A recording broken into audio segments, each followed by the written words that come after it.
नमस्कार दोस्तों। हमारे देश में लोगों को एक अजब किस्म की बीमारी है। असल में जब से ये फिल्म आई है द कश्मीर फाइल्स, उसके बाद से हमारे देश के बहुत बड़े बड़े फिल्मकारों, जिनकी अब तक दुकानें चला करती थीं, बहुत सारे बुद्धिजीवियों, बहुत सारे जो लेखक हैं, उनकी नींदें उड़ी हुई हैं। वो इस फिल्म को नहीं चलने देना चाहते थे और बहुत बड़ा एक तबका है जिसने इस फिल्म को रोकने की कोशिश की, उसका प्रमोशन नहीं होने दिया।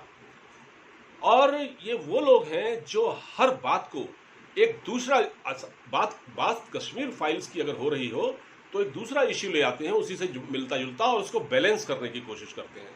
मसलन कश्मीर फाइल्स पर फिल्म क्यों बनी? हमको गुजरात पर भी फिल्म बनानी चाहिए, तो भैया बनाइए ना। आप हर दंगे पर, भागलपुर के दंगे हुए थे, उस पर बनाइए। किसने मना किया है आपको? लेकिन क्या आपको लगता है इस तरह की फिल्में बनाने से कश्मीर में कश्मीरी पंडितों का जो केस है वो कमजोर हो सकता है? ये आप कान खोल कर सुन लीजिए, कश्मीरी पंडितों के पक्ष में उनके हक की आवाज उठती रहेगी। और अभी तो शुरुआत है।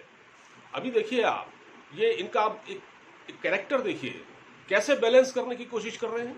कह रहे हैं कि उस समय तो विश्वनाथ प्रताप सिंह की सरकार थी 90 के दशक में, सन 1990 में, जो भारतीय जनता पार्टी के समर्थन से चल रही थी। तो भैया इससे पहले जो 1987 में जो फारूक अब्दुल्ला की सरकार थी, वो किसके समर्थन से चल रही थी? कांग्रेस के समर्थन से। उस वक्त राजीव गांधी प्रधानमंत्री थे। और वहां क्या नहीं हुआ, वहां उस वक्त बड़े बड़े अलगाववादियों ने चुनाव लड़ा, जिसमें और उसमें एक आतंकवादी सैयद सलाउद्दीन, जो कि आतंकवादी घोषित है, उसने तक चुनाव लड़ा। हुर्रियत के नेताओं ने चुनाव लड़ा और बड़े बड़े जो अलगाववादी थे उन्होंने चुनाव लड़ा। उस वक्त को क्या भूल जाते हैं? तो अलगाववाद की जो लहर थी वो 1987 या उससे पहले पैदा हो चुकी थी।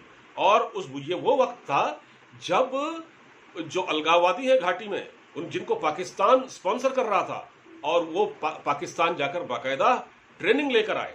और 90 में सिर्फ इतना हुआ क्योंकि जो वो उनके अंदर एक उबल रहा था, एक लावा, वो फूट गया और उन्होंने वहां कश्मीरी पंडितों को मार मार के भगाना शुरू किया। लाउड स्पीकर से 90 के दशक में ऐलान होने लगा मस्जिदों से कि या तो कश्मीर से चले जाओ या मरने के लिए तैयार हो। और उस समय बहुत कुछ हुआ जो बयान नहीं किया जा सकता, ये तो कश्मीरी पंडित ही बता सकते हैं।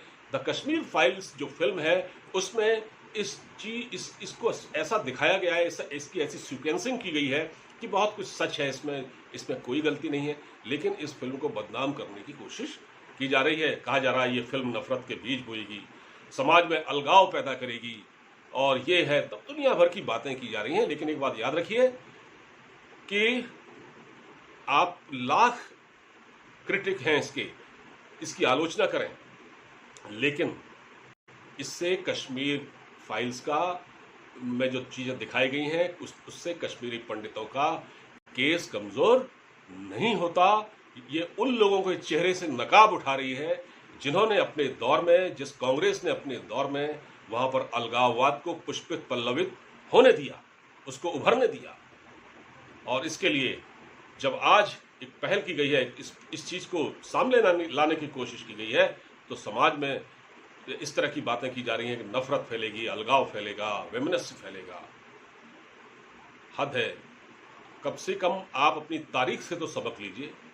अगर आप नहीं सोचेंगे ना, तो यकीन मानिए कि आप ये समझ लीजिए कि आप बर्बादी जो है, आपकी बर्बादी आपका मुकद्दर होगी। ये बात गांठ बांध के रख लीजिए। इस वीडियो को यहीं खत्म कर रहा हूं। इसको खूब शेयर कीजिएगा, इजाजत दीजिए और चैनल को सब्सक्राइब कीजिएगा। नमस्कार।